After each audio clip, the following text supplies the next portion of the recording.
Masaya nating ipaghanda ang pagdating ng manunubos, tagapagligtas natin.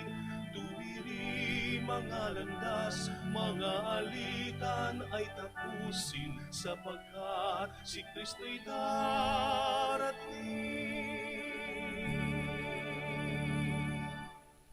Good afternoon, my dear brothers and sisters, and welcome to the Minor Basilica of Our Lady of the Rosary of Manaoag.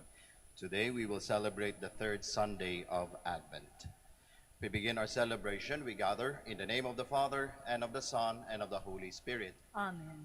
The grace of our Lord Jesus Christ, and the love of God, and the communion of the Holy Spirit be with you all. And with your spirit. Sisters and brothers, let us now acknowledge our sins and so prepare ourselves to celebrate the sacred mysteries.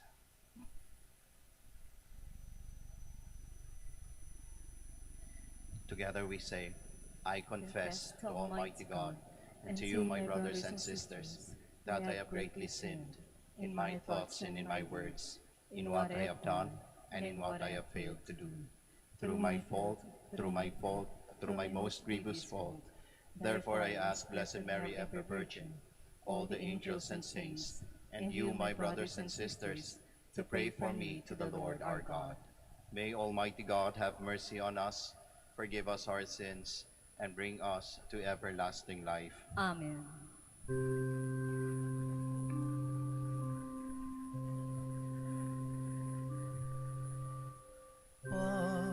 Panginoon, kaawaan mo kami. Panginoon, kaawaan mo kami. Kristo, kaawaan mo kami. Kristo, kaawaan mo kami.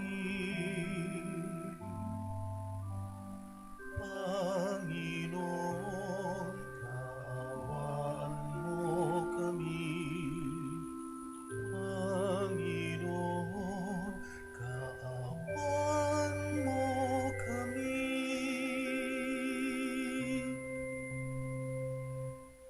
Let us pray. O God, who see how your people faithfully await the feast of the Lord's Nativity, enable us, we pray, to attain the joys of so a great salvation, and to celebrate them always with solemn worship and glad rejoicing. Through our Lord Jesus Christ, your Son, who lives and reigns with you in the unity of the Holy Spirit, God, forever and ever. Amen. Please be seated. The prophet Zephaniah invites God's people to sing and exult for joy. This is because God has forgiven the sins of his people. He will restore them to life and bring them home from exile. A reading from the book of the prophet Zephaniah. Shout for joy, O daughter Zion.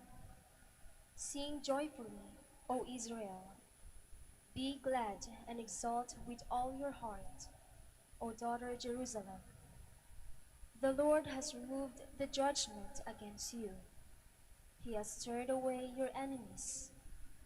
The King of Israel, the Lord, is in your midst. You have no further misfortune to fear. On that day it shall be said to Jerusalem, Fear not, O Zion, be not discouraged. The Lord your God is in your midst, a mighty Savior. He will rejoice over you with gladness and renew you in his love. He will sing joyfully because of you, as one sings at festivals. The word of the Lord. Thanks be to God. Cry out with joy and gladness, for among you is the great and Holy One of Israel. Cry out with joy and gladness, for among you is the great and Holy One of Israel. God indeed is my Savior. I am confident and unafraid. My strength and my courage is the Lord, and he has been my Savior. With joy, you will draw water at the fountain of salvation. Cry out with joy and gladness, for among you is the great and Holy One of Israel. Give thanks to the Lord, acclaim his name. Among the nations, make known his deeds. Proclaim how exalted is his name. Cry out with joy and gladness, for among you is the great and Holy One of Israel. Sing praise to the Lord for his glorious achievement. Let this be known throughout all the earth. Shout with exultation, O city of Zion, for great in your midst is the Holy One of Israel. Cry out with joy and gladness, for among you is the great and Holy One of Israel. Christian life is not without trials and difficulties, but Paul exhorts the Philippians to live in peace and joy, because the Lord is close to his people. A reading from the letter of St. Paul to the Philippians. Brothers and sisters, rejoice in the Lord always. I shall say it again, rejoice. Your kindness should be known to all. The Lord is near. Have no anxiety at all, but in everything, by prayer and petition, with thanksgiving, make your request known to God. Then the peace of God, that surpasses all understanding, will guard your hearts and minds in Christ Jesus. The word of the Lord. Thanks be to God. Please stand. Alleluia, alleluia. The Spirit of the Lord is upon me, because he has anointed me to bring glad tidings to the poor. Alleluia, alleluia.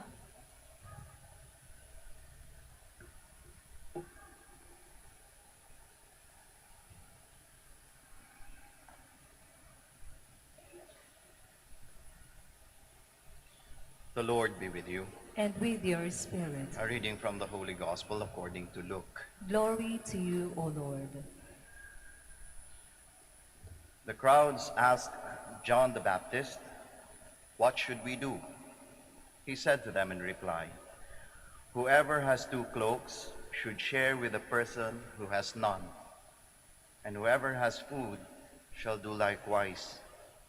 Even tax collectors came to be baptized, and they said to him, "Teacher, what should we do?" He answered them, "Stop collecting more than what is prescribed." Soldiers also asked him, "What is it that we should do?" He told them, "Do not practice extortion, do not falsely accuse anyone, and be satisfied with your wages." Now the people were filled with expectation, and all were asking in their hearts whether John might be the Christ. John answered them all, saying, "I am baptizing you with water, but one mightier than I is coming. I am not worthy to loosen the thongs of his sandals. He will baptize you with the Holy Spirit and fire. His winnowing fan is in his hand to clear his threshing floor and to gather the wheat into his barn. But the chaff he will burn with unquenchable fire."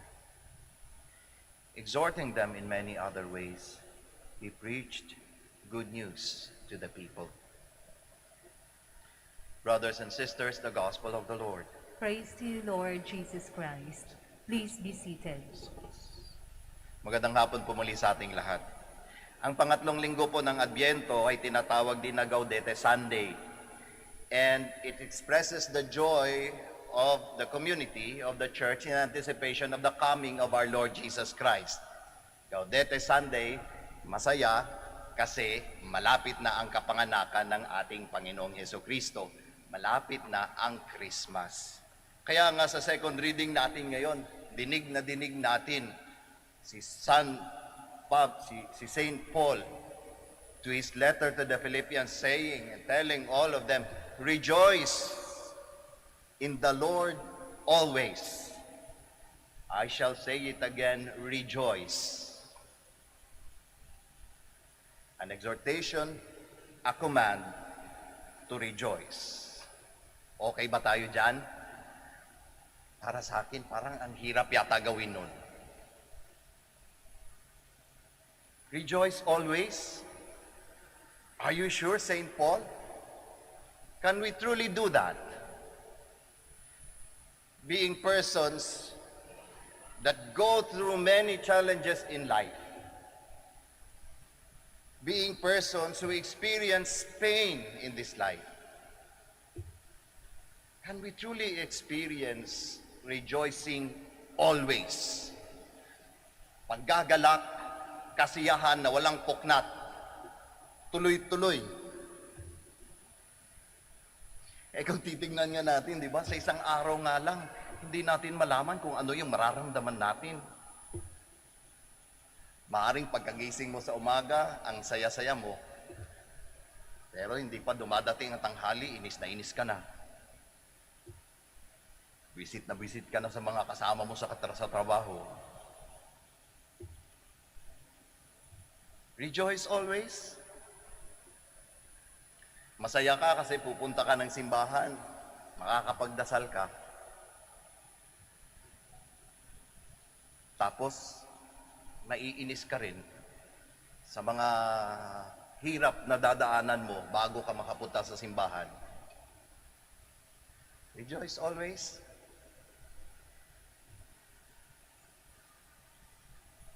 Ang hirap yata sabihin, rejoice always. But is it really possible to rejoice always? Ano kaya ang ibig sabihin ni St. Paul commanding, exhorting all of us to rejoice always? Saan kaya nakabatay ito? Nakabatay ba ito sa emosyon natin? Kung titignan natin yung emosyon natin, napaka-erratic, ano? Minsan mataas, maya-maya, ilang segundo lang, bababa na ulit. Continuously changing. Yun nga sinasabi ko kanina. Kanina, masaya ka, mamaya, wala na, malungkot na ulit. Di ba? So I don't think these words of St. Paul is based on the emotions that we have. It is based on another reality. Ano kaya yon? Alam niyo po, kapag nagkaroon po tayo ng pagkakataon na makapunta sa mga simbahan sa Europa, marami sa mga simbahan ang, it depicts yung, alam niyo po yung Wheel of Fortune na symbolism. Marami sa mga simbahan makikita niyo yon. Isang bilog, may bilog na ganyan, tapos merong symbolism ng tao. Nandyan sa taas, nandito sa baba, tapos nandito naman din sa kabilang side. Bilog, meron nasa taas, nasa baba, tapos nandito sa side. It depicts somehow the wheel of life. How people live. Minsan nasa taas. Pag nasa taas, magalak, nagdiriwang tayo, masaya tayo. Pero hindi natin maiiwasan na paminsan-minsan, dumadating sa punto ng buhay natin, bumababa din talaga tayo. Ito yung mga pagkakataong pinanghihinaan tayo ng loob, nasasaktan tayo, nahihirapan tayo sa buhay. Pero meron din naman pagkakataon na paangat ulit tayo. Nagkakaroon tayo ng tapang ng loob. Siguro meron bukas. Nagkakaroon tayo ng pag-asa. Magiging maayos din yan bukas. So, ibig sabihin, kung babasehan natin yung Wheel of Fortune na yon, mahirap nga yata talaga yung sinasabi ni St. Paul to rejoice always. Kasi maaaring ngayon, nandyan tayo sa taas, bukas, nandyan na naman tayo sa baba, tapos paakyat na naman, dadaan tayo sa maraming beses na paikot-ikot ng Wheel of Life. That is if, basing on that Wheel of Fortune, we are going to focus our life on the peripheries, doon sa gilid.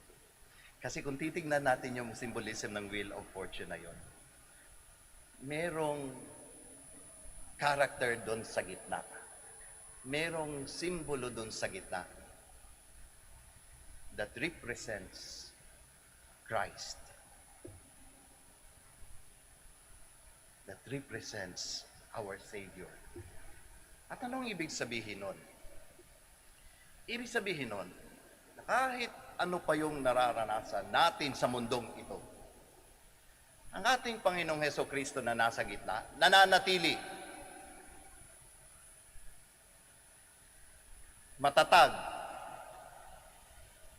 Hindi basta-basta naapektuhan ng mga anxieties ng buhay na nandun sa periphery ng wheel of fortune, ng wheel of life. Ibig sabihin, pag nandun sa gitna, merong peace. Tinatawag nilang shalom. Hindi naapektuhan ng gulo sa periphery. At dahil merong kapayapaan na nandun sa gitna, si Kristo, merong joy, merong kagalakan, merong kasiyahan. Kasiyahan na hindi naaapektuhan ng kahit ano pa mang experience ng buhay. Kaya sa tingin ko, ang sulat ni San Pablo ay ang hamon sa atin na instead of focusing our lives to the peripheries of the wheel of fortune, dun sa sides ng wheel of fortune, we focus our lives to the center of it. And that is Christ. I think this is the very words of John that we heard today, or the teaching that he is showing all of us today. Ito yung sinabi ng aming pari kanina sa homily niya nung umaga. Sabi niya, tinuturuan tayo ni Juan Bautista na lumugar. Kasi pag nasa lugar tayo, pag nasa tamang lugar tayo, magiging masaya. Hindi magulo. Eh, tama nga naman, ano? Kaya kapag wala sa lugar, parang magulo. Yung example nga na kung ikaw anak, inagaw mo yung lugar ng magulang, parang magulo. May pagkakataon na gano'n, di ba? Pag edukado na yung anak, kumikita na, pag nakasagot sa magulang, parang sila na yung magulang. Wala sa lugar, magulo. Di ba? Pero pag nasa lugar, maayos. Payapa. At dahil payapa, masaya. Ang tamang lugar natin ay nandun sa gitna ng wheel of life. And that is Christ. Na kapag ka nandun tayo, tama ang sinasabi ni St. Paul that we could truly rejoice always. Kahit pa nararanasan natin yung hirap ng buhay. Kahit pa nararanasan natin yung mga pagsubok ng buhay. Meron at meron pa rin tayong dahilan para magdiwang. Kasi nandyan ang Diyos. Kasama natin ang Diyos. Kaya nga, di ba, kung titignan natin ang Kapaskuhan, it has always been a message of joy. But look at the original Christmas. The original Christmas, was it the Christmas that we have? Maraming ilaw, maraming kantahan, maraming celebration? It was never that. Ang hirap nga ng pinagdaanan ng banal na pamilya Many times, hindi sila pinatuloy. Rejected. Kaya napunta sila sa sabsaban. Pero, nasasabi ba nating malungkot ang Pasko na yon? Hindi. Hindi. Bakit? Nandyan si Kristo sa buhay ng banal na pamilya. Dumating si Kristo sa buhay nating lahat. Kahit ano pa yung pagsubok na dinaanan, dahil nandyan si Kristo, masaya. Merong dahilan to rejoice always. And I say it again, rejoice. Kaya ang tanong, paano ba tayo mananatili doon sa buhay ni Kristo? Paano tayo mapupunta lagi sa gitna at hindi yung peripheries ng wheel of life ang magiging focus natin? Isa lamang po ang sagot. Dasal. prayer. Prayer. Kaya magandang gawin natin sa nalalapit na Pasko, paintigin natin ang ating pagdarasal sa Diyos. It has always been understood that, when we pray, ito yung pagkakataon na makahiling tayo sa Diyos. Tama nga naman. Ito yung pagkakataon na humingi ng favor sa Diyos. Tama nga naman. But the true essence and true purpose of prayer, really, my dear brothers and sisters, is that not so much on the things that we may receive from God, but rather prayer makes us closer to God. Kaya nga ang definition natin sa prayer in our Catholic Catechism is the uplifting of our hearts and minds to God. Inilalapit natin ang ating mga puso at ating mga isipan sa Diyos. Inilalapit natin ang buong buhay natin sa Diyos. That is how we stay in the center of that wheel of life. Where there is peace, where there is joy. My dear brothers and sisters, rejoice always. I say it again, rejoice. We ask ourselves, do we have that reason to rejoice? Always look for Christ in the center of our lives. Tayo po tayong lahat. Now together we profess our faith. I believe in one God, the Father Almighty, maker of heaven and earth, of all things visible and invisible. I believe in one Lord Jesus Christ, the only begotten Son of God, born of the Father before all ages, God from God, light from light, true God from true God, begotten not made, consubstantial with the Father. Through him all things were made. For us men and for our salvation, he came down from heaven, and by the Holy Spirit was incarnate of the Virgin Mary, and became man. For our sake he was crucified under Pontius Pilate. He suffered death and was buried, and rose again on the third day in accordance with the Scriptures. He ascended into heaven, and is seated at the right hand of the Father. He will come again in glory to judge the living and the dead, and his kingdom will have no end. I believe in the Holy Spirit, the Lord, the giver of life, who proceeds from the Father and the Son, who with the Father and the Son is adored and glorified, who has spoken through the prophets. I believe in one holy, Catholic, and Apostolic Church.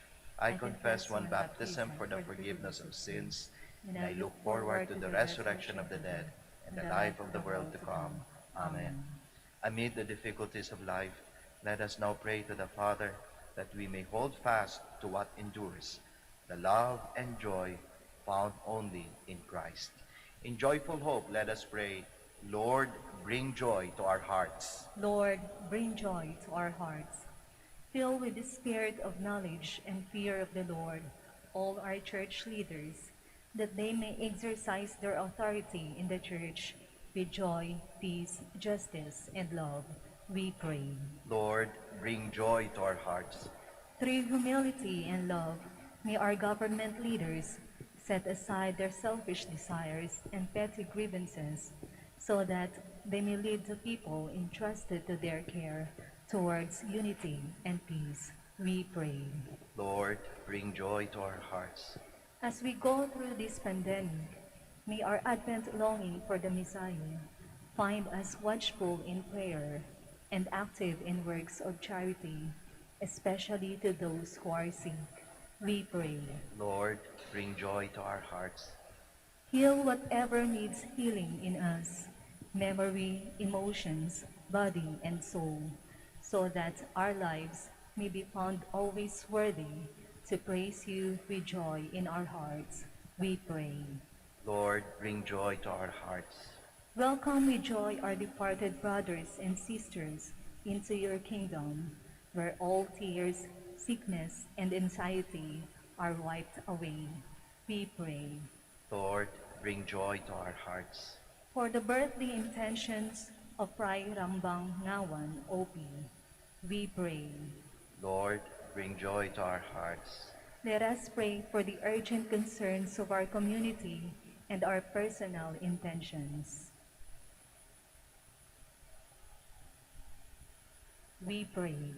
Lord, bring joy to our hearts. Lord, may you truly bring joy in our hearts. In your mercy, grant our humble pleas that we may be found worthy on the day of Christ Jesus, where true and lasting joy is found. He who lives and reigns with you in the Holy Spirit, God, forever and ever. Amen. Please be seated.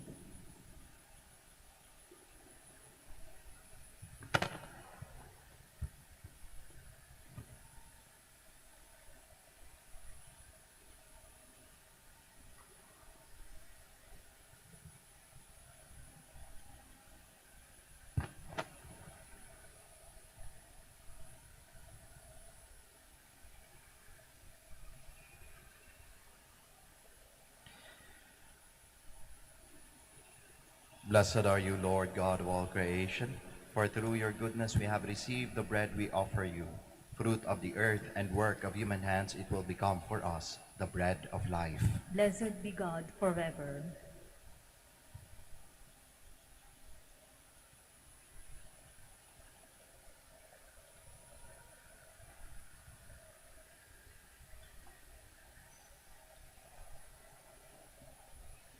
Blessed are you, Lord God of all creation, for through your goodness we have received the wine we offer you. Fruit of the vine and work of human hands, it will become our spiritual drink. Blessed be God forever.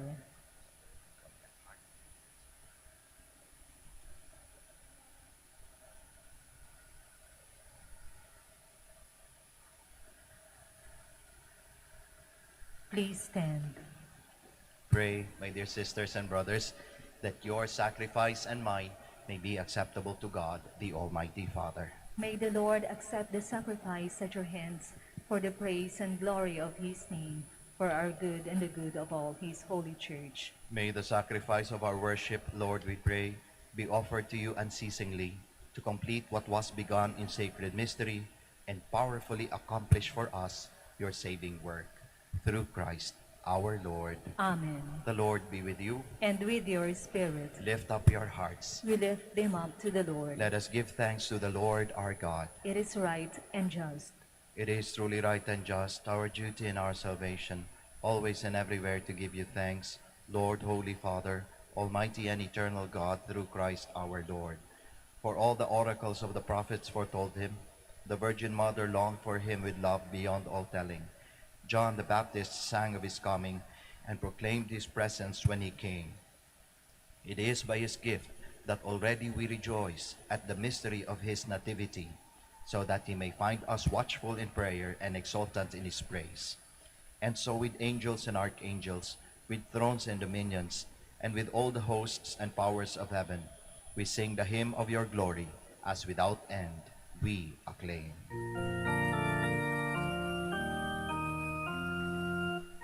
Holy, holy, holy, Lord God of hosts. Heaven and earth are full of your glory. Hosanna in the highest. Blessed is he who comes in the name of the Lord. Hosanna, Hosanna in the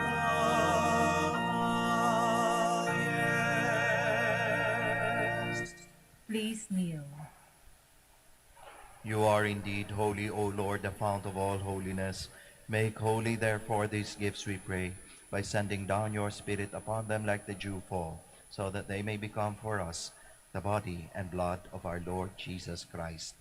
At the time he was betrayed and entered willingly into his passion, he took bread, and giving thanks, broke it, gave it to his disciples, saying, "Take this, all of you, and eat of it, for this is my body, which will be given up for you."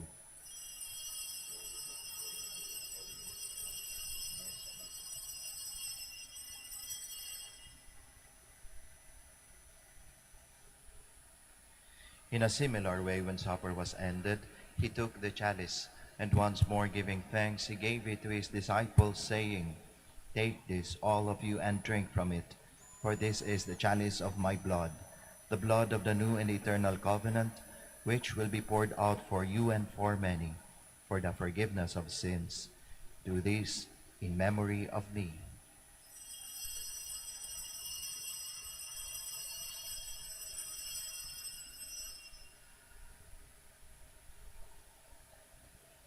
The mystery of faith. When we eat this, We proclaim your death, O Lord, and profess your resurrection until you come again. Therefore, as we celebrate the memorial of his death and resurrection, we offer you, Lord, the bread of life and the chalice of salvation, giving thanks that you have held us worthy to be in your presence and minister to you. Humbly we pray that partaking of the body and blood of Christ, we may be gathered into one by the Holy Spirit.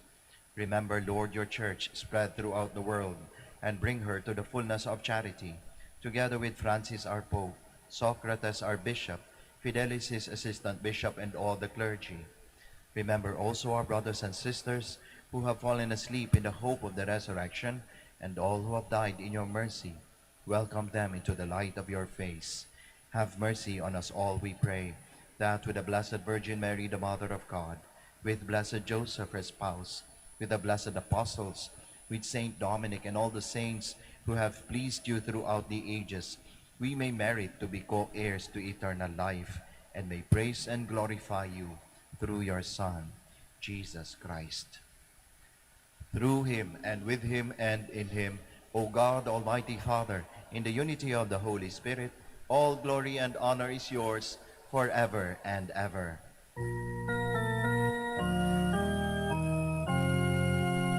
Amen, amen, amen, amen.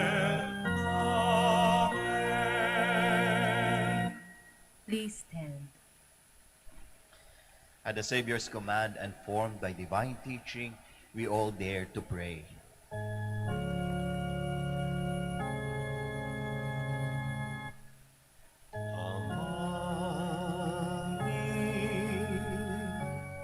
Wala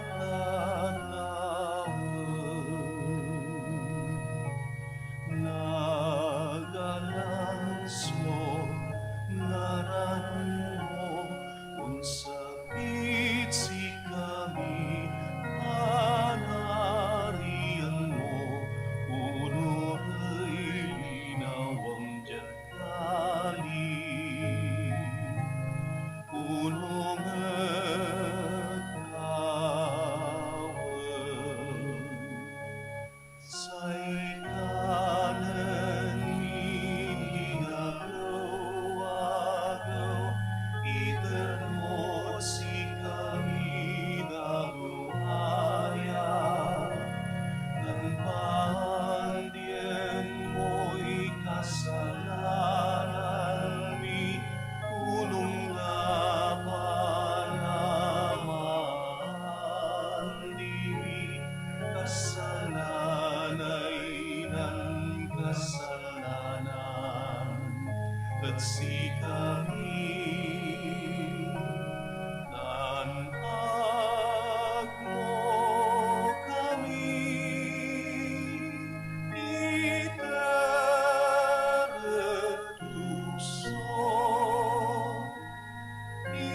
ilaban mo kami. Augas. Deliver us, Lord, we pray, from every evil.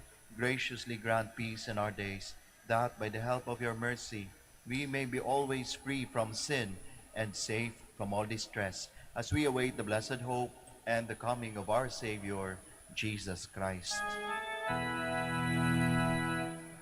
For the kingdom, the power, and the glory are yours, now and forever. Lord Jesus Christ, who said to your apostles, "Peace I leave you, my peace I give you," look not on our sins, but on the faith of your church, and graciously grant her peace and unity in accordance with your will, who live and reign forever and ever. Amen. The peace of the Lord be with you always. And with your spirit. Let us now offer each other the sign of peace. Peace be with you. Peace be with you.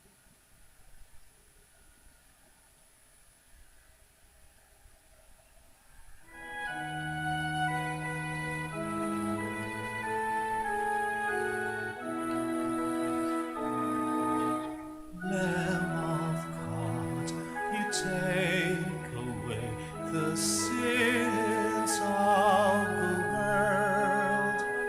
Have mercy, have mercy on us. Lamb of God, you take away the sins of the world. Have mercy on us.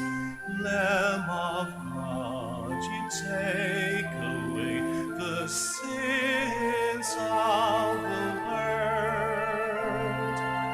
Grant us peace.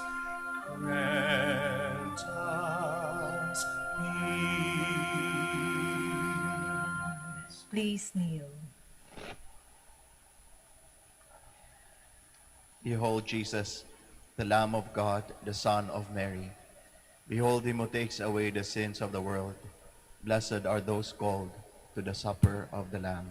Lord, I am not worthy that you should enter under my roof, but only say the word, and my soul shall be healed.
Kay gulo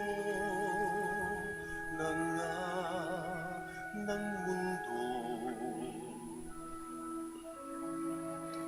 hirap, sakuna at lungkot. Kaya't sama-sama tayong manalangin dahil darating na ang Pasko. Panginoon, halina, umarito ka. Sagipin mo ang bayan, ikaw ang pag-asa, gabay ng mga mahihirap.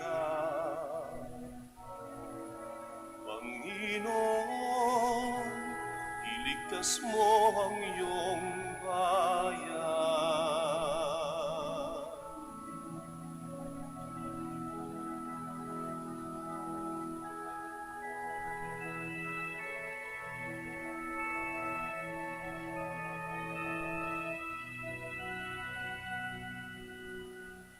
Di ba't kay saya dapat ng Pasko? Kung bawat pamilya ay buo, kaya idalangin natin ang bawat tahanan bago sumapit ang Pasko.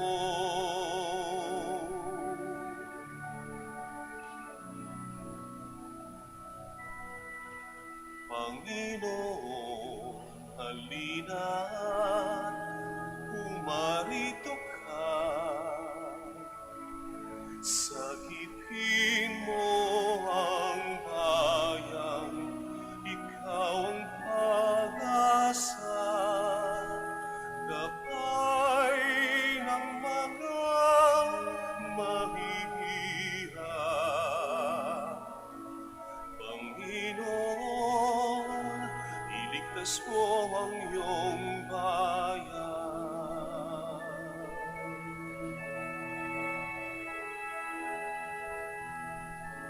Di ba't kay saya dapat ng Pasko? Kung bawat pamilya ay buo, kaya't idalangin natin ang bawat tahanan bago sumapit ang Pasko.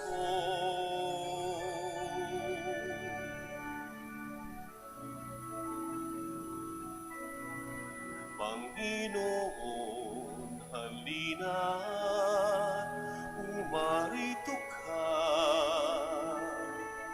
Sagipin mo ang bayan, ikaw ang pag-asa.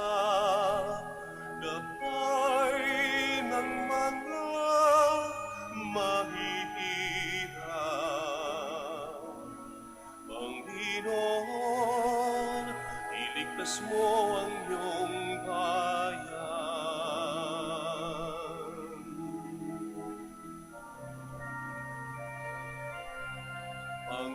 Panginoon, halina't pumarito ka.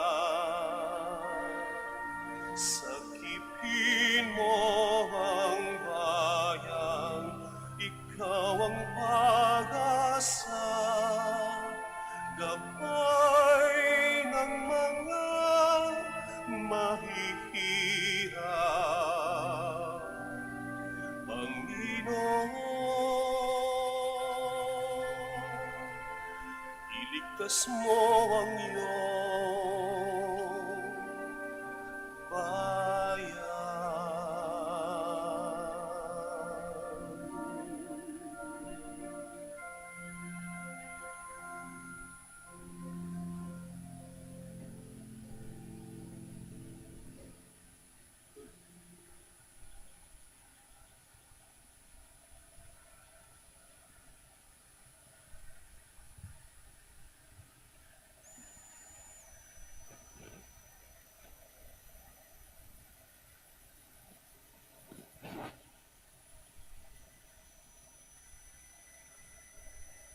Please stand.